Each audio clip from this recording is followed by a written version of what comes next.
So yesterday was my grandma's birthday, and my cousins and my brother and we traveled to my uncle's house to celebrate. Um, Basically everyone from my dad's family. And I'm not really close to them, but long story short, after we had like the celebration dinner, the cake and all that, my grandma came and asked me what I did for work. And I told her about my business, and word for word, she told me to shut up, and she mocked me after. It was dead silent after that, and it was just awkward. To be fair, I'm not really sure what my cousins would say because I'm not really close to them, but I know for a fact that my dad was agreeing with my grandma deep down inside. And after that moment of awkward silence, my brother decided to stand up for me and tell everyone how successful my business was, especially in the first year. And about 5 to 10 minutes after that, my dad came up to me while I was helping my aunt clean the dishes. He asked me about my relationship status, and I tell him that my ex recently broke up with me, and instantly he says, "You'll never find a girl who likes guys like us." And this was a girl who I thought I was going to marry, and I introduced her to him, and he doesn't even know the context of why we broke up, so I just stood there in silence, and he left. To be honest, I'm not really ready to talk about my growth journey with my ex, but I want to talk about overcoming doubts and building self-belief. And I kind of want to dive deep on how we can turn that criticism into fuel and, change our path and make our own path.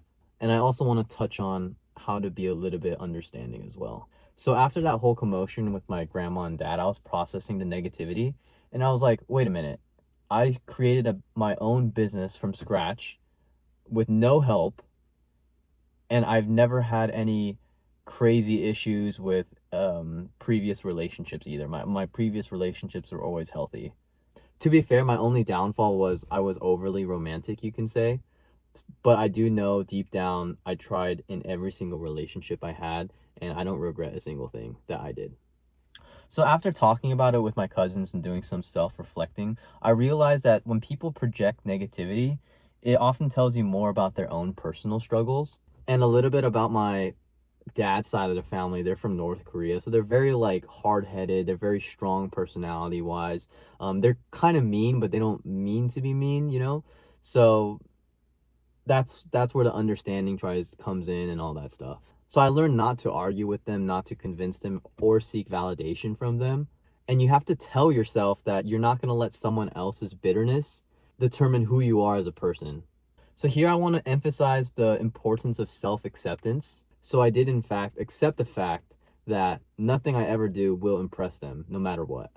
And even if I did, they'll probably go and brag about it to their other Asian friends. So after that whole situation, there's a few things that I did learn. So the first thing is how proud of a brother I am, because my brother was the one that broke that silence, telling everyone that business was good for me and stuff like that. So I'm really grateful that he had my back during that situation. And I also realized that sad parents tend to want to live their life through their children.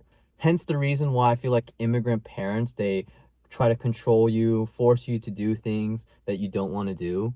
And they don't really care about how you feel about anything. And they will brag about your accomplishments to their friends or their family or stuff like that. Because for some reason, for Asian people, everything is a competition. And the last thing is that it helped me build a deeper understanding of who I am as a person. Because deep down, I know that I'm going to be successful and I don't need their validation for anything. So now I want to give you some actionable steps to whoever is going through the same thing, if they have family issues, some family trauma or any shit like that. And just ask yourself, who are you? I want you to go to the mirror and ask yourself that. Who are you? Are you the person that your parents told you you were, or are you your own person? Are you the person you want to be? And whose life are you living? Your parents or your own? This is a very important question to ask yourself, especially as a young man. The second thing is, I know it's a bit cringy, but I need you to practice positive affirmation. So something I personally do, I don't really do affirmations or anything like that, but I tell myself this business is going to be a millionaire. And something as small as that can go a long way. And the reason why I say that is if you don't believe that, nobody else will. If you don't believe in what you believe in, no one else is going to believe in it. I told my mom this whole situation that went down, and my parents are separated, so she wasn't really surprised about what happened. She felt really bad for me. And of course she gave her own advice, which of course made me feel better. And I came to an understanding that she's the only one that believes in me, and that's the only thing that matters to me. So I want to encourage you to embrace your own journey, find your unique skill, but most importantly, because you'll always have haters, especially family, that negativity will not bring you down. Negative opinions don't determine your future. Thank you for watching, bro. You got this.